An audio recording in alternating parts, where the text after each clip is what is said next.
Allez, aujourd'hui, je vous montre comment réaliser un cheesecake San Sebastian. Vous allez adorer. Je vais placer le Philadelphia directement dans la cuve du robot. Alors, moi, j'utilise un robot, mais franchement, vous pouvez aussi le faire à la main, il n'y a pas de souci. J'ajoute ensuite le sucre.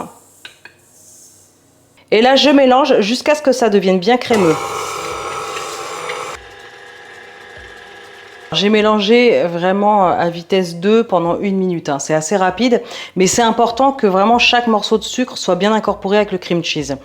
Alors ensuite, je vais ajouter les œufs, mais un par un.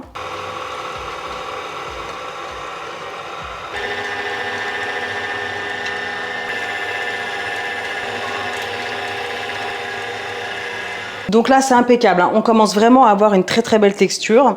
À ce moment-là, je vais ajouter le zeste d'un citron. Je continue en y ajoutant la crème liquide entière. Et enfin la maïzena. Je remélange.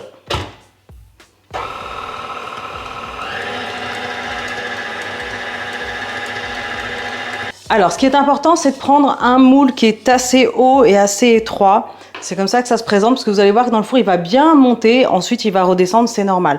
Donc voilà, il faut prévoir quelque chose de haut. Je vous laisserai les dimensions de celui-ci. Je récupère du papier sulfurisé. Et là, je vais le froisser. Et vous allez voir que c'est tout de suite plus facile, en fait, à manipuler. Donc voilà, quand vous avez bien mis le papier, c'est impeccable. On va pouvoir verser la pâte.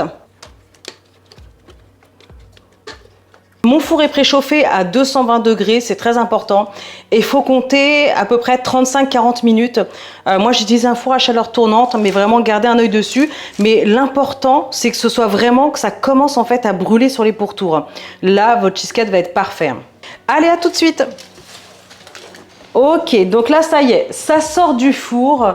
C'est impeccable. Donc, c'est important vraiment d'avoir cet aspect brûlé sur les pourtours. Et il est tout blop, on le voit bien. Donc là, c'est bon.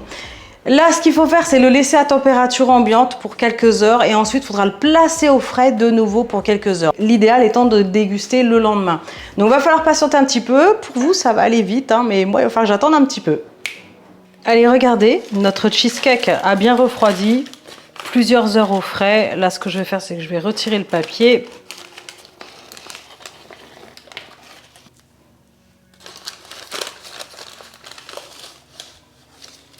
Impeccable. Allez, il n'y a plus qu'à découper une jolie part. Je vous montre tout ça.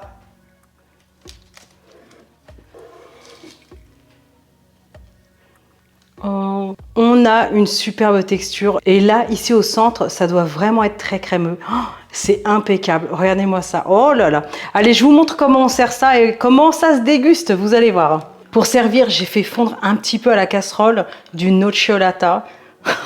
Ça va être magnifique.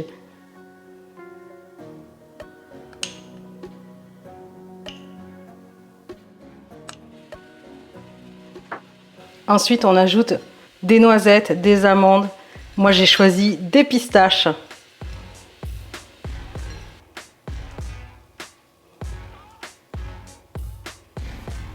Oh là là. C'est trop bon. Vous allez adorer. Maintenant, c'est votre tour de réaliser ce superbe cheesecake. Donnez-moi tous vos retours en commentaire. Pensez bien à liker, partager, abonnez-vous. Et moi, je vous dis à très bientôt. Ciao!